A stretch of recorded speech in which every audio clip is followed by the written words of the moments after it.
오늘 나눌 말씀의 제목은 아들다움입니다. 오늘 읽은 말씀의 4장 2절에 아버지가 정한 때라는 말씀이 등장을 해요. 아버지가 정하신 때까지 우리를 후견인과 청지기 아래 두셨다 한 말씀 우리가 읽었는데, 이 후견인과 청지기 아래 있다 한 것들로 일어난 수많은 일들이 있었던 거죠. 율법을 지키려고 애를 써봐야 우리는 여전히 저주 아래 있을 수밖에 없구나. 율법을 지키려고 애써봐야 우리가 하나님의 기준을 넘어설 수 없고 그 문턱을 넘어설 수 없어서 그 율법을 지키려고 애를 쓰면 쓸수록 우리가 얼마나 모자란 사람인지, 우리가 얼마나 부족한 사람인지, 우리의 한계가 얼마나 명확한지를 알게 되는구나 한다는 겁니다. 근데 아버지가 정한 때를 이렇게 생각해 보면 매번 우리가 우리의 삶의 여러 가지 기도 제목을 가지고 기도할 때마다 우리가 궁금한 건 하나님이 정하신 때이거든요. 언제 그 때가 되냐고요.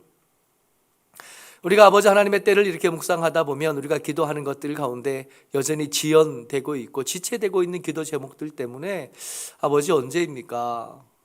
아니 좀 안 주실 걸 아니라는 건 알겠는데 주실 거라는 것도 알고 응답해 주실 거라는 것도 알고 말씀을 읽고 묵상하면서 하나님께서 여전히 내 기도를 듣고 계시는 것과 나를 사랑하신다는 것과 내가 생각하는 것보다 더 좋은 것, 더 선한 것, 더 최선의 것으로 나를 인도하시는 것은 알겠는데 그게 언제냐고요.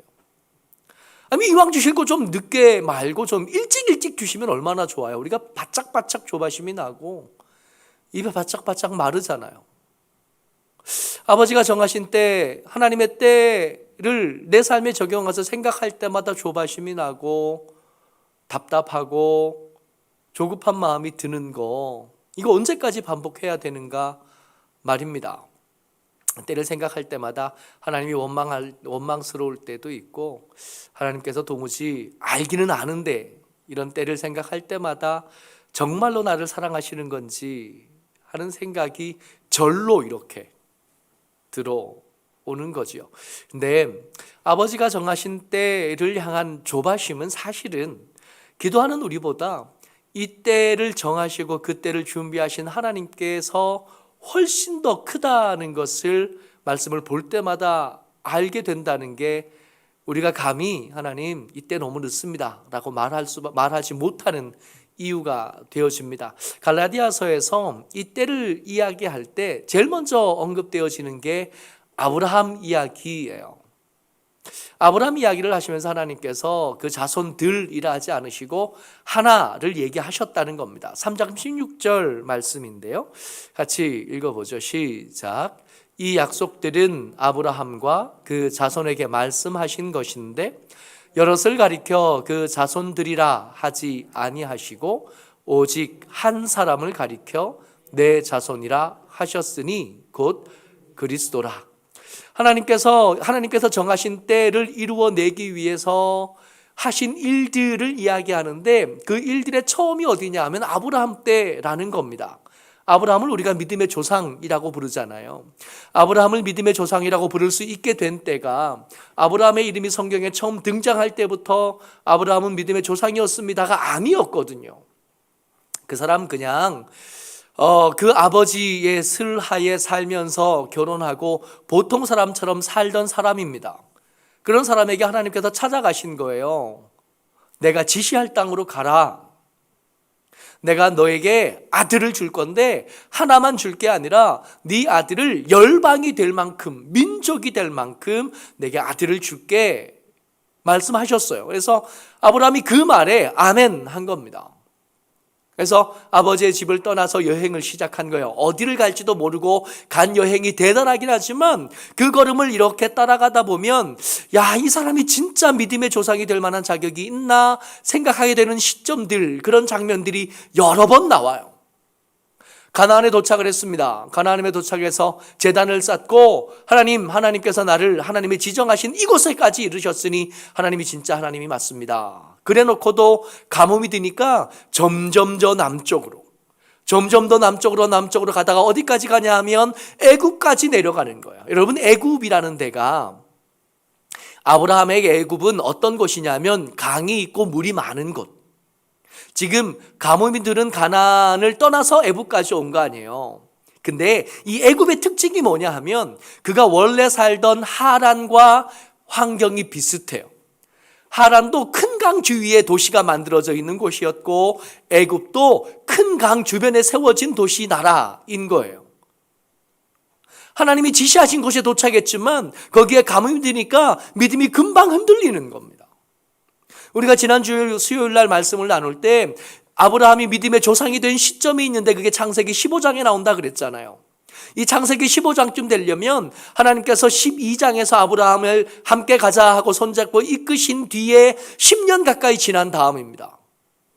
10년이나 지나서 겨우 아브라함에게 믿음을 이야기하실 수 있었고 그 믿음이 준비된 아브라함에게 자손을 말씀하실 수 있었거든요. 여러 자손 말고 한 명 내게서 내가 정한 때에 일으킬 그리스도를 세울 거고 그 그리스도를 통해서 나를 떠나간 내 아들들, 나를 떠나간 내 백성들을 내가 다시 찾아올 거야. 여러분 그리고 나서도 아브라함에게 이 한 아들 얘기하시고 난 뒤에도 수많은 사건들이 있었습니다. 하나님께서 도저히 이 백성들을 내 백성, 내 아들이라고 말할 수 없을 만한 그런 지경이 되었던 때가 한두 번이 아니에요. 우리가 아는 믿음의 조상들이 있잖아요. 아브라함 말고도 모세도 있었고 그 후로 여호수아도 있었고 그 후로 수많은 지도자들, 사사들이 있었고 그리고 위대한 왕들이 있었지만 그들의 인생을 하나하나 들여다보면 이 사람들을 우리가 모델로 삼아도 되는지 이 사람을 우리가 존경한다라고 말해도 되는지 고민하게 되는 장면들이 성경에는 적나라하게 다 기록되어져 있는 거예요. 정하신 때를 말씀하셨지만 하나님의 백성들은 하나도 준비 안 된 채로 그대로 하나님을 떠나서 하나님을 내 하나님이라고 부르지 않고 바알과 아세라를 향하여 저가 내 신이다 말하면서 살아가던 백성들의 이야기가 성경에 잔뜩 기록되어져 있는 거예요. 우리 같았으면 이제 그만하자, 내가 정한 때가 있기는 하나 이걸 계속 해갈 이유가 도무지 찾을 수가 없는 그런 장면들이 계속 나오는 거죠. 우리가 생각할 때 하나님의 때 매번 늦어서 우리를 조바심내하게 하고 힘들게 하지만 여러분 우리보다 더 힘든 건 하나님이셔요. 도무지 아들로 살 생각이 없어 보이잖아요. 도무지 하나님의 백성으로 살 생각이 눈꽃만큼도 없어 보이는 그 백성들 향해서 끝까지 포기하지 않으시고 기어코 당신의 때를 만들어내신 거예요. 우리가 우리의 삶을 보면서 때가 이르지 않아서 답답하고 힘든데 사실은 하나님의 아들로 여전히 살지 않으려고 하는 나하고 하나님은 여전히 싸우고 계신, 하나님의 백성으로 살지 않으려고 하고 하나님의 아들다움 그런 것 따위 집신처럼 내다 버리고 내 마음대로 내가 원하는 대로 내가 원하는 속도 내가 말하는 거 내가 기대하는 것들 따라가면서 사는 우리를 보시면서도 포기하지 않으시고 당신의 일들을 꾸역꾸역 해가셔서 기어코 그 때를 채워내신 겁니다. 그리고 그 때가 차니까 하나님께서 하신 일도 참 눈물겨워요. 말씀 같이 읽습니다. 4장 4절 말씀이요. 시작. 때가 참에 하나님이 그 아들을 보내사 여자에게서 나게 하시고 율법 아래에 나게 하신 것은, 아멘. 때가 차니까 하나님께서 두 가지 아들을 보내셨어요. 그 아브라함에게 약속하셨던 그 아들이잖아요. 그 자손, 곧 그리스도라 말씀하셨던 그 아들이 드디어 태어났습니다. 근데 이 아들이 태어날 때 하나님께서 두 가지를 이렇게 목에 걸어 놓으셨어요. 첫 번째가 뭐냐 하면 여자에게 나게 하셨다. 두 번째가 율법 아래에 나게 하셨다. 여러분 한번 생각해 보십시다. 여자에게 나게 하시면서 예수님께서 가질 수 있게 된 게 뭐죠? 덕볼 만한 게 뭐가 있나요? 여자의 아들로 태어났으니까 우리보다 더 위대한 어떤 삶, 또 위대한 어떤 능력을 가지신 게 아니라 여자의 아들이 되셨기 때문에 질 수밖에 없었던 한계를 몸에 지신 거예요. 꼭 우리 같은 거지. 여러분 우리가 때때로 위대한 마음을 품잖아요. 거룩한 마음과 뜻을 품잖아요. 지금 연초가 되니까 우리 기도 제목 쓰기 하고 기도 제목 나누기 하면서 기도 제목을 쓸 때마다 이 금년에는 좀 이렇게 살아봤으면, 금년에는 성경 좀 제대로 읽어봤으면, 금년에는 기도 좀 제대로 해봤으면, 금년은 내게 맡겨주신 일들 좀 잘 감당해봤으면, 위대한 꿈들을 이렇게 품어요. 근데 아마 2월 달이 되기 전에 한번 좌절하게 되겠죠. 마음은 그렇지 않은데 몸이 따라주지 않은 불일치예요.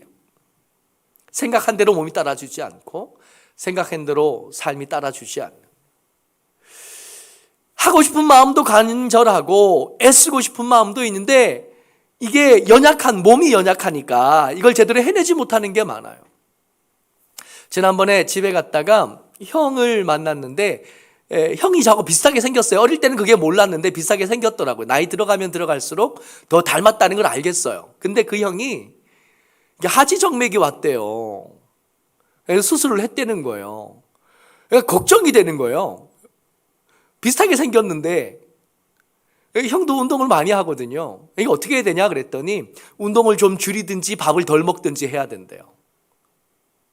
안 그러면 이게 다리 쪽에 있는 정맥이 굵어져서 다리에 통증이 있고 통증이 심해지면 제대로 걷지도 못한다는 겁니다. 그러고 보니까 이게 종아리에 있는 핏줄들이 계속 눈에 들어오잖아요. 너무 많이 걸으면 안 된대요. 그래서 오늘도 산에 가려다가 날도 춥고 너무 많이 걸으면 안 된다 그러니까 그냥 오늘은 좀 쉬자. 나 오늘 너무 춥네. 현빈이 검사 받는데 데려다 주고 돌아와가지고는 집으로 그냥 현빈이하고 둘이 타협했어요. 오늘은 안 가는 게 좋겠지. 그랬더니 현빈이가 정말 감사하게도 안 가는 게 좋을 것 같아요. 그래 줬거든요.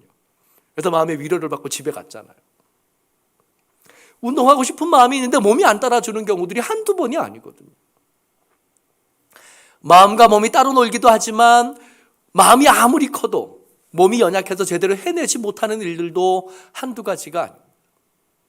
예수님께서 여자에게 나겨하셨다는 것은 우리가 겪는 이런 한계들을 똑같이 경험하시게 됩니다. 예수님은 율법 아래 사는 것이 우리처럼이 아니니까 율법을 지키는 것이 그렇게 편안하고 자연스럽게 다 되시는 걸까? 아니었다는 겁니다. 예수님도 율법 아래 사는 것이 답답하셨을 텐데 견뎌내신 거예요. 참아내신 거예요. 여러분 한번 생각해 보십시오. 예수님은 사람이 아니거든요. 예수님은 하나님이신데 그럼에도 불구하고 이렇게까지 하셨던 이유가 있었던 겁니다. 여자 아래에 나셨어야 될 이유, 율법 아래 태어나셨어야 될 이유 말이에요. 히브리서 4장 15절 말씀 같이 한번 읽어보겠습니다. 시작. 우리에게 있는 대제사장은 우리의 연약함을 동정하지 못하실 이가 아니요 모든 일에 우리와 똑같이 시험을 받으시니로되 죄는 없으시니라. 이 일들을 여자 아래 태어나고 율법 아래 살아보시면서 그 율법 아래 산다는 게 얼마나 답답한 건지, 얼마나 몸을 쥐고 그 율법을 지키는 일이 얼마나 힘들고 버거운 일인지를 예수님이 알기를 원하셨대요. 그래서 우리가 율법을 다 지키지 못하는 것을 보면서 저 못난 놈 하지 않으시고 아이고 저거 또 못 지키네 어떡하나 하고 안타까워하기를 기대하셨던 겁니다. 근데 한번 여기서 생각해 보자고요. 하나님이시잖아요. 예수님은 하나님이신데 하나님은 모든 것을 다 아시는 분이시잖아요. 우리가 하나님을 떠올릴 때 하나님은 어떤 분이시냐면 모든 것이 다 가능해요. 전능하신 하나님. 하나님은 모든 것을 다 아셔요. 전지하신 하나님. 그럼 이걸 모를까요? 우리가 연약한 몸을 입고 세상에 하나님의 사람으로 살아간다는 게 얼마나 버거운 건지, 우리가 연약한 몸을 입고 이 땅에 살면서 하나님의 율법을 다 지키지 못하는 그 답답함이 얼마나 답답한 건지 모르셔서 이렇게 하셨을, 그러면 안 되는 거잖아요. 아셔야 되는 거잖아. 당연히 아셔야 되는 건데 굳이 이렇게 몸을 입어보지 않으셔도, 이 율법 아래 태어나 보지 않으셔도 다 아시는 건데 굳이 이렇게 한 거는 뭔가 좀 다른 이유가 있지 않겠는가 말이에요. 동정하시도록 했다 말씀하시지만 우리는 이 말씀을 들으면서 아는 겁니다. 예수님이 우리를 동정하실 수 있게 된 것은 그저 아시는 것이 아니라 몸을 입고 살아보셨다는 거예요. 그걸 우리가 확인해 본 거지. 예수님 옆에 살았던 사람들, 예수님의 제자들이 예수님이 우리가 배고플 때 똑같이 배고파하는 모습을 옆에서 본 거예요. 그걸 보고 나니까 예수님이 너희들 배고프지, 너희들 힘들지, 너희들 피곤하니까 좀 쉬어야 되겠어라고 말할 때 그게 그냥 하는 말이 아니라 진짜로 배고파하는 우리, 고통스러워하는 우리를 보고 안타까워 하신다는 것을 우리가 알기를 원하셨던. 하나님께서 우리를 분노의 대상으로만 여기시는 게 아니라 그렇게 살 수밖에 없는 한계를 가진 우리를 불쌍히 여기신다는 걸 머리로만 아는 게 아니라 옆에서 지켜본 거예요. 불쌍한 지경에 계시는 걸 옆에서 지켜본 거예요. 나하고 같이 땅바닥에서 누워 주무시고 나하고 똑같이 먼 길 가면서 피곤해 하시는 예수님을 옆에서 지켜본 거예요. 그런 예수님이 우리에게 말씀해 주시는 거죠. 야, 너 피곤하지? 오늘 일이 많았다.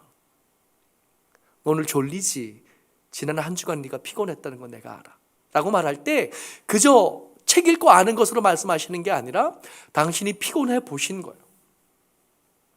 당신이 피곤해 보고 우리와 같이 똑같이 힘들고 가난해 보신 거예요. 그런 다음에 우리에게 말씀해 주시는 거죠. 가난한 게 힘들다는 걸 내가 알아. 여러분, 어떤 부자가 우리에게서 우리의 가난함을 알겠다. 여러분 알겠어요, 그걸? 과부 사정은 과부나 아는 거지, 호랍이나 아는 거지, 안 당해본 사람은 몰라요. 언젠가 어지럽다는 생각이 들었어요. 어지러우니까 검사를 해보자 그러는데 신경과를 가라 그러잖아요. 신경과를 갔어요. 그래서 검사를 하는데 이게 어지러운 걸 검사를 하려면 MRI를 찍어야 된답니다. 그래서 MRI를 찍었어요. 찍어서 이렇게 왔는데 의사가 별거 아닌가 봐요. 아무것도 없대. 그런데 어지러운 거를 묻는데 어떻게 어지러워요? 라고 물어요. 그래서 제가 어지러운 게 어지러운 거지 뭐 어떻게 어지러운 게 어딨어? 휘청휘청하고 뭐 그런 거지. 근데 그게 아니더만요. 어지러운 게 종류가 여러 가지예요. 그냥 어질어질해서 이렇게 휘청휘청하는 거는 그건 아무것도 아니야. 밥을 좀 더 먹거나 당이 떨어졌거나 뭐 그런 것일 수 있대요. 근데 진짜 어지러운 거는, 문제가 되는 어지러움은 어떤 거냐 하면, 왜 이게 필름이 있잖아요. 이게 필름 한 장면을 찍어 놓잖아요. 이 찍은 필름이 이게 영상이 돌아가듯이 휙 하고 돌아가더만요. 진짜로 그게 돌아가더만요. 그게 돌아가니까 서 있는 건 불가능해요. 내 눈에 보이는 모든 게 이게 3D로 돌아가는데 이게 어지러운 거구나. 여러분, 그 전에 제가 어지러워 보고 나서 그게 어지러운 거라는 걸 알았어요. 아픈 사람 사정을 누가 알아요? 아파 본 사람만 아는 거죠. 그리고 아픈 사람들이, 아파 본 사람들이 얘기할 때 위로가 되는 거지, 안 아파 봤는데 생판 멀쩡한 사람이, 삶을 살던 사람이 와서 야, 아프지 힘들지, 여러분 그거 위로 안 되겠잖아요. 예수님이 그래서 해보신 겁니다. 그래서 그야말로 밑바닥까지 내려가 보신 거예요. 마구간에서 태어나시고 말구유에 누워 계셨던 겁니다. 제자들과 함께 갈릴리와 유대 지방을 오가시면서 그 오가는 시간을 한번 생각해 보면 여러분, 어설프게 걸어서는 거길 다 못 가요. 정말 부지런히 걸어야 돼요. 정말 부지런히 걸어야 그 시간에 거기를 도착하실 수가 있어요. 뿐만 아니라 예수님께서 제자들을 보시면서 야, 너희들 피곤하겠다. 그러니까 제자들과 함께 있던 예수님이 일정이 진짜 빡빡했던 겁니다. 피곤해서 좀 쉬자 그러고 배 타고 어떻게 바다를 건너갔는데 거기에 사람들이 뛰어와서 있었잖아요. 결국 못 쉬었다는 거 아니에요. 그렇게 피곤해 보신 다음에 우리에게 말씀하시는 거예요. 피곤하지, 힘들지. 예수님 이것 때문에 이걸 하셨다는 거예요. 이것 때문에 여자에게서 나셨고 율법 아래 우리하고 똑같은 형광과 형편 가운데 태어나시면서도 당신 자신을 지켜내셨던 겁니다. 앞으로는 때를 이야기할 때 불평하면 안 되겠구나. 나보다 하나님이, 예수님이 훨씬 더 그 때가 오기를 훨씬 더 간절히 기다리시고 더 조급해 하고 계시겠구나. 근데요, 이렇게까지 해야 돼요? 이렇게까지 하시는 이유가 뭘까? 오늘 읽은 말씀에 정말 중요한 말씀들이 계속 반복되어지는데 4장 5절 말씀입니다. 같이 읽지요. 시작. 율법 아래에 있는 자들을 속량하시고 우리로 아들의 명분을 얻게 하려 하심이라. 그 이유가 뭐냐 하면 우리를 아들이라고 부르실 때 아무도 시비를 걸지 못하도록, 예수님 당신이 저 사람들을 아들이라고 부르는데 저 사람 율법 안 지켰습니다. 저 사람들의 삶이 얼마나 천박했었고 저 사람들의 삶이 얼마나 보잘것 없었는지 내가 아는데 너희들을 어떻게 아들이라고 부릅니까?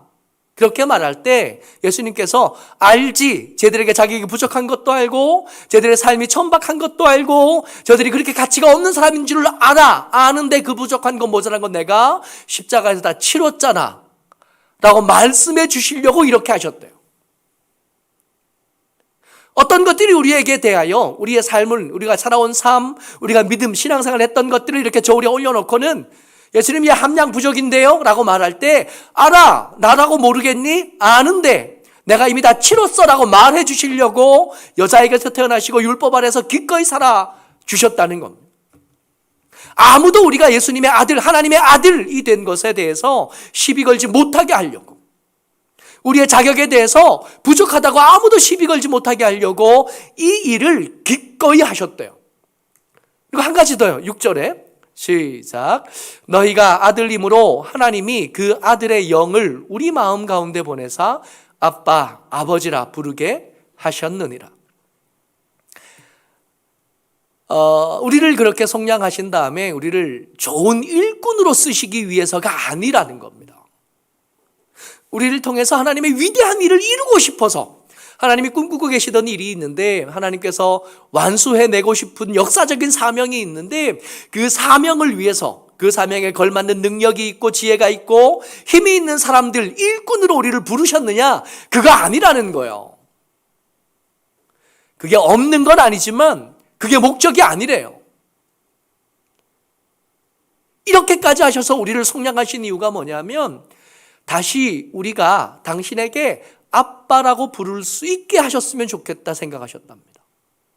원수로 살던 아들이 이제는 원수가 아니라 옛날에 갓 태어나서 같이 씻고 같이 먹고 같이 안고 자고 꺼리낌 없이 뽀뽀하고 그렇게 품어주고 그럴 때, 아빠라고 부를 때 아무도 이것이 버릇없거나 철이 없게 들리지 않던 그때, 아버지와 아들, 엄마와 아들이 가장 친밀하게 살던 그때로 돌아가고 싶으신 거예요. 우리에게 맡기신 일들이 있죠. 이거 위대한 일들이고 귀한 일들이고 우리가 생명을 걸어서도 완수해야 될 일은 맞지만 이게 목적은 아니라는 거예요. 이것 때문이 아니라 옛날에 원수 되면서 빼앗겼던 그 관계, 그 친밀한 관계를 회복하는 게 이게 더 큰 목적이었다는 겁니다. 하나님께서 우리를 속량하실 때 쓸만한 일꾼을 찾으신 게 아니라 잃어버렸던 아들로 아버지께서 잃어버렸던 아들 찾으려고 온통 진흙탕에 뒤집어 들어가서 기어코 찾아내 오신 거예요.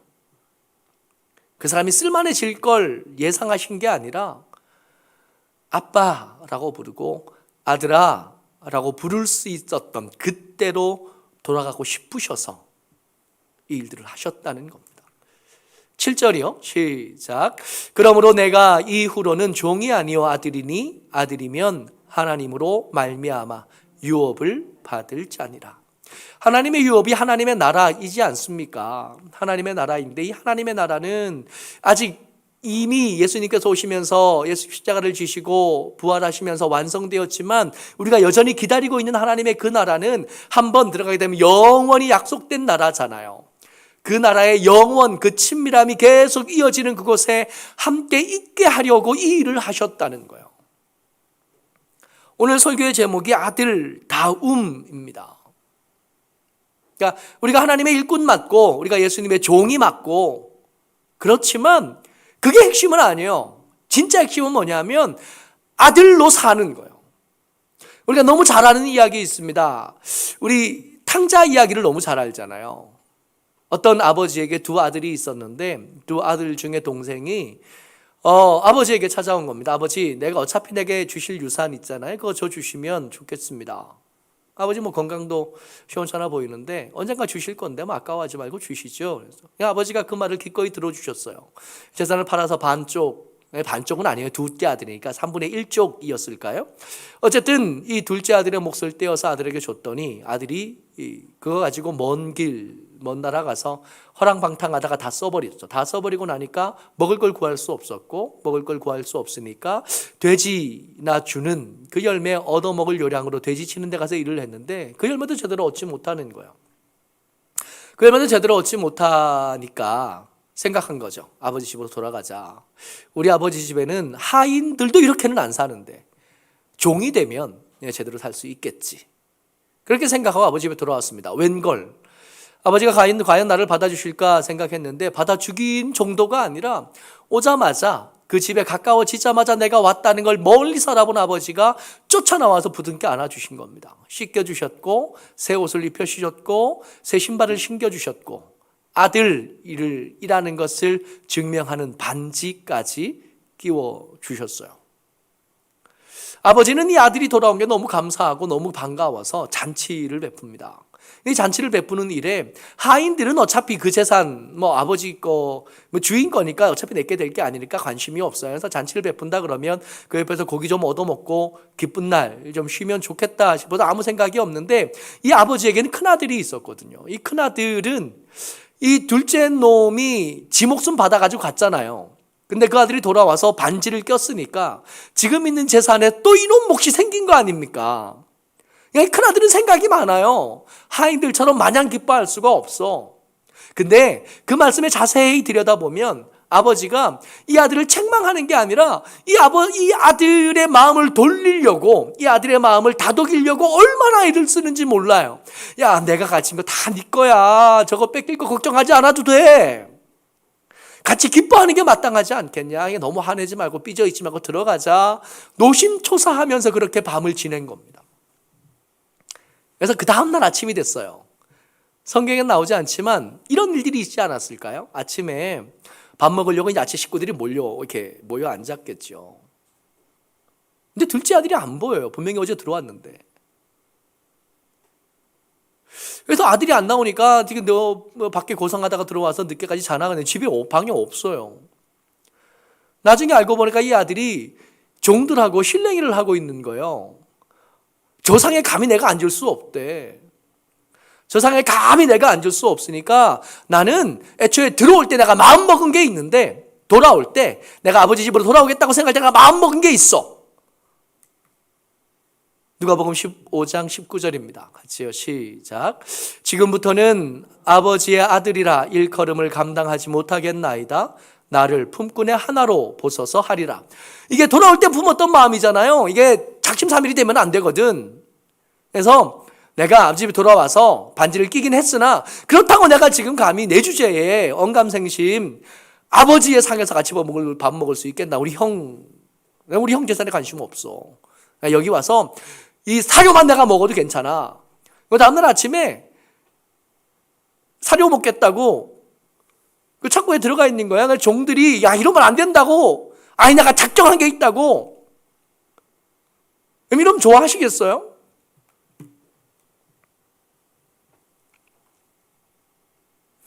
이 녀석을 다시 찾아서 아들로 세우기 위해서 투자한 게 얼만데. 종을 얻겠다고, 하인을 얻겠다고, 그냥 일 잘하는 일꾼을 얻겠다고 이런 일들을 다 하신 게 아니라고요. 아들을 얻고 싶으셨고 그 아들하고 친밀하게 지내던 그때로 돌아가고 싶으셨던 에덴에서 아담과 하와와 함께 뱀이 들어오기 전에 지냈던 그 평안하고 그 완벽한 교제가 이루어진 그때로 돌아가고 싶으셨던 건데 나는 종으로 사는 것도 감지덕지입니다. 그러면서 사료 먹겠다고 그러고 있으면 기뻐하시겠냐고요. 아들다움에 대해서 고민을 좀 해봐야 될 것 같아요. 아들다움은 어떤 걸까요?